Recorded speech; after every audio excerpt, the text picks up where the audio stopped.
श्री स्वामी समर्थ. जय जय स्वामी समर्थ. स्वामींचं नाव घेऊन मी आजच्या ह्या नवीन व्हिडिओला सुरुवात करते.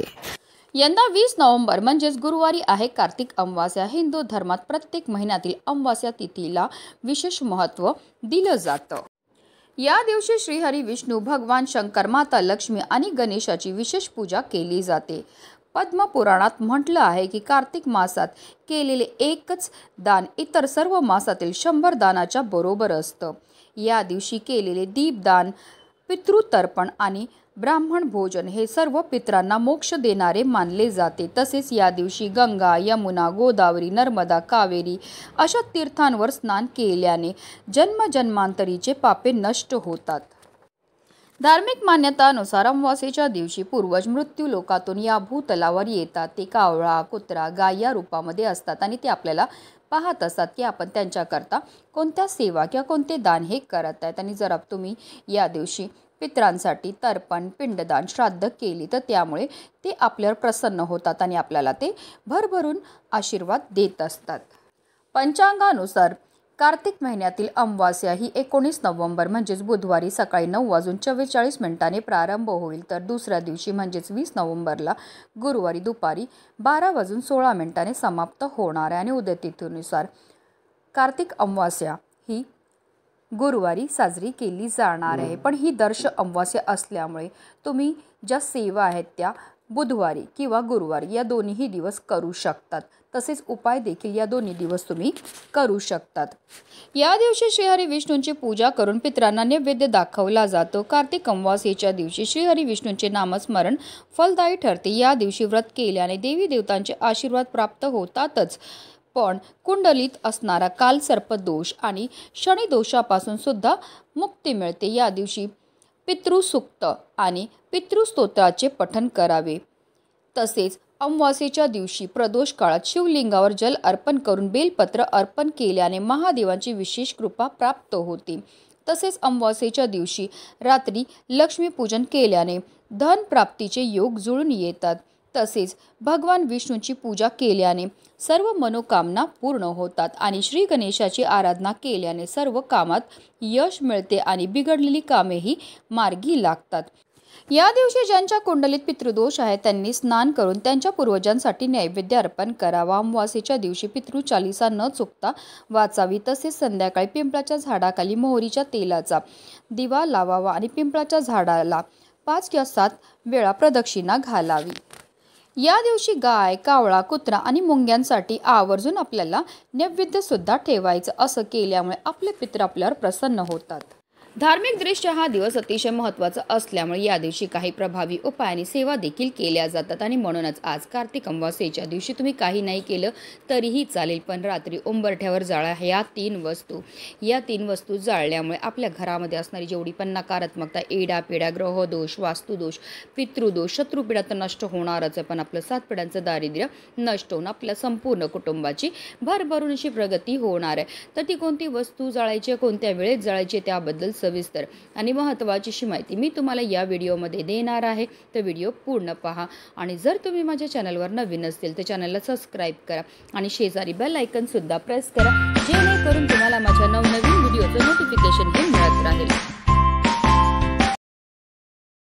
अगदी तुमच्यापासून माझ्यापर्यंत प्रत्येकजण खूप मेहनत करतो, खूप कष्ट करतो, जेणेकरून आपल्या आयुष्यामध्ये सुख समृद्धी नांदेल. पण बऱ्याचदा काय होतं ना, आपल्या घरामध्ये काही दोष असतात किंवा आपल्यामध्ये काही दोष असतात, त्यामुळे सुद्धा आपल्याला कोणत्याही क्षेत्रामध्ये यश हे मिळत नाही. आपण मेहनत तर करतो, कष्ट तर करतो, पण आपल्या कष्टाला, आपल्या नशिबाची साथही मिळत नाही. आपल्या घरी पैसा तर येतो, पण आलेला पैसा टिकून राहत नाही. जर आपल्या घरामध्ये वारंवार भांडणं होत असतील, कलह होत असतील, आजारपण येत असेल, मुलं खूप चिडचिड, हट्टीपणा करत असतील, त्यांना केलेला अभ्यास लक्षात राहत नसेल किंवा आपली मुलं खूप शिकलेली आहेत पण त्यांना मनासारखी नोकरी प्राप्त होत नसेल, मुलांच्या विवाह जुळण्यामध्ये समस्या येत असतील, संतान प्राप्तीमध्ये समस्या या निर्माण होत असतील, तर या प्रकारच्या समस्या का निर्माण होतात? तर त्या निर्माण होतात आपल्यामध्ये की आपल्या घरामध्ये असणाऱ्या दोषामुळे.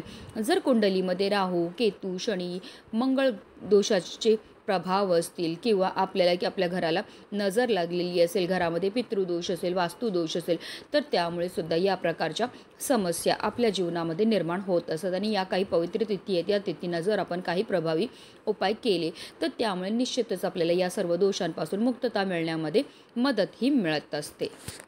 आता हा उपाय आपल्याला कधी करायचा, तर हा उपाय आपल्याला आज संध्याकाळी 6 वाजल्यापासून 7:30ची जी वेळ असते ती माता लक्ष्मीची आगमनाची वेळ असते आणि त्या वेळेमध्ये जर आपण काही प्रभावी उपाय केले तर त्यामुळे माता लक्ष्मी आपल्यावर प्रसन्न होते आणि तिचं अखंड आगमन आपल्या घरामध्ये होत असतं. पण काही कारणास्तव जर तुम्हाला या वेळेमध्ये हा उपाय करणं शक्य नाही झालं तर अगदी रात्री 12 वाजेपर्यंत सुद्धा तुम्ही हा उपाय जो आहे तो करू शकतात. हा उपाय सुरू करायच्या अगोदर सर्वप्रथम आपल्याला देवघरामध्ये दिवा हा प्रज्वलित करून घ्यायचा आहे. कारण कोणतीही सेवा किंवा कोणताही उपाय जर आपण अग्नीच्या साक्षीने केला तर त्यामध्ये आपल्याला निश्चितच सफलताही प्राप्त होत असते. त्यानंतर आपल्याला विधिवत देवपूजाही करून घ्यायची. तसेच आपल्या घराचे सर्व दरवाजे आणि खिडक्यासुद्धा आपल्याला खोलून टाकायच्यात. कारण आपल्या घरामध्ये असणारी जेवढी पण नकारात्मकता, इडापिडा, ग्रहदोष, वास्तुदोष, अलक्ष्मी येथील आपल्याला घरातनं बाहेर काढून टाकायचं आहे. तर आपल्याला हा उपाय संपूर्ण देवघरामध्ये बसूनच करायचा. हा उपाय करण्याकरता आपल्याला एक मातीची पंतीही घ्यायची आहे. कारण मातीच्या पंतीमध्ये सकारात्मक अशा लहरी असतात. त्या मातीच्या पंतीमध्ये आपल्याला एक शेणाची गौरीही टाकायची. शेणामध्ये साक्षात माता लक्ष्मी निवास करते आणि घरामध्ये शेण जाळल्यामुळे आपल्या घरामध्ये असणारी जेवढी पण नकारात्मकता, इडापिडा आहे, अलक्ष्मी ती घरातनं काढता पाय करून निघून जाते. आता या शेणाच्या गौरीवर आपल्याला 5 भीमसेनी कापूरच्या वड्या हा टाकायच्यात. मी प्रत्येक व्हिडिओमध्ये सांगत असते की आवर्जून आपल्याला भीमसेनी कापूरच वापरायचं आहे. कारण तो नैसर्गिकरित्या बनलेला असतो. त्याच्यामध्ये जे तत्त्व असतात ते आपल्यामध्ये आणि आपल्या घरामध्ये असणारी जेवढी पण नकारात्मकता, इडापिडा, ग्रहदोष, वास्तुदोष, पितृदोष दूर करण्याकरता अतिशय प्रभावी मानला जातो. त्याचबरोबर आपल्याला 5 लवंग आणि 3 हिरव्या वेलची सुद्धा घ्यायच्या. ज्या लवंग आणि हिरव्या वेलची आपण घेणार ते व्यवस्थित पाहून घ्यायच्यात. त्या अखंड असाव्या, कुठेही तुटलेल्या, फुटलेल्या किंवा खराब झालेल्या नसाव्या. ज्याप्रमाणे लवंग आणि हिरव्या वेलची आपल्या जेवणाची चव वाढवतात त्याचप्रमाणे आपलं भाग्य जुळायचं कामसुद्धा करत असतात. तसेच माता लक्ष्मीला लवंग आणि हिरव्या वेलची ह्या अतिशय प्रिय आहेत. म्हणून जेव्हा पण आपण लवंग आणि हिरव्या वेलचीपासून काही प्रभावी उपाय किंवा सेवा करतो तर त्यामुळे माता लक्ष्मी आपल्या घराकडे आकर्षित होते. आता आपल्याला थोडेसे काळे तीळ आपल्या उजव्या हातामध्ये घ्यायचे आहेत. कार्तिक अमावास्येच्या दिवशी तिळांना अनन्यसाधारण असं महत्त्व आहे. तिळांची उत्पत्ती ही श्रीहरी विष्णूंच्या घामापासून झाली होती. तसेच काळे तीळ हे आपल्या पितरांना सुद्धा समर्पित आहेत. आणि जेव्हा पण आपण काळ्या तिळांपासून काही उपाय किंवा सेवा करतो तर त्यामुळे आपल्या जीवनामध्ये असणारा प्रखरातला प्रखर पितृदोष, ग्रहदोष, शत्रुपीडा, दारिद्र्य दूर होण्यामध्ये मदतही मिळत असते. कारण तिळांना दारिद्र्यनाशक असं सुद्धा म्हटलं जातं.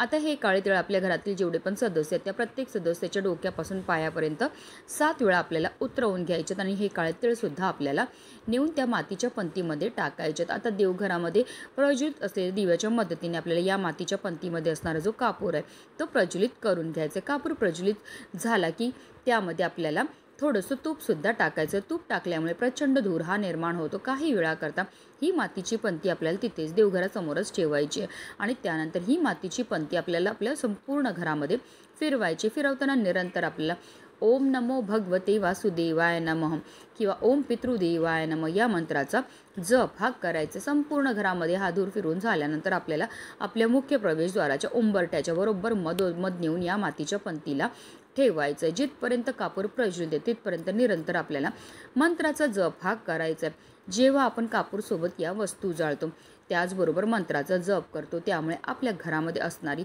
जेवढी पण नकारात्मकता, इडापिडा, ग्रहदोष, वास्तुदोष, पितृदोष, अलक्ष्मी असते ती घरातनं काढता पाय करून निघून जाते. आणि ज्या घरामध्ये कोणत्याही प्रकारचे दोष नसतात त्याच घरामध्ये माता लक्ष्मीचं आगमन हे होत असतं. आता या मातीच्या पंतीमध्ये असणारा जो कापूर आहे तो जिथपर्यंत प्रज्वलित आहे तिथपर्यंत निरंतर आपल्याला मंत्राचा जप हा करायचा आहे. अशा रीतीने आपल्याला हा उपाय जो आहे तो आज कार्तिक अमावास्येच्या दिवशी करायचा. अतिशय प्रभावी असा हा उपाय आहे. हा उपाय केल्यामुळे आपल्या जीवनामध्ये असणारा प्रखरातला प्रखर पितृदोष, ग्रहदोष, शत्रुपीडा तर नष्ट होणारच आहे. पण आपलं 7 पिढींचं दारिद्र्य नष्ट होऊन आपल्या संपूर्ण कुटुंबाची भरभरून अशी प्रगती होणार आहे. आता या मातीच्या पंतीमध्ये असणारा जो कापूर आहे तो शांत झाला की त्यामध्ये काही वस्तू असतील ज्या जळालेल्या असतील, काही नाही जळालेले असेल तर त्या वस्तू आपल्याला आपल्या घरापासून लांब नेऊन फेकून द्यायच्यात. अशा रीतीने आपल्याला हा उपाय जो आहे तो आज करायचं आहे. म्हणूनच व्हिडिओ जास्तीत जास्त लोकांपर्यंत शेअर करायची जेणेकरून प्रत्येकाच्या आयुष्याचं कल्याण हो हीच मनामध्ये इच्छा. श्री स्वामी समर्थ. जय जय स्वामी समर्थ.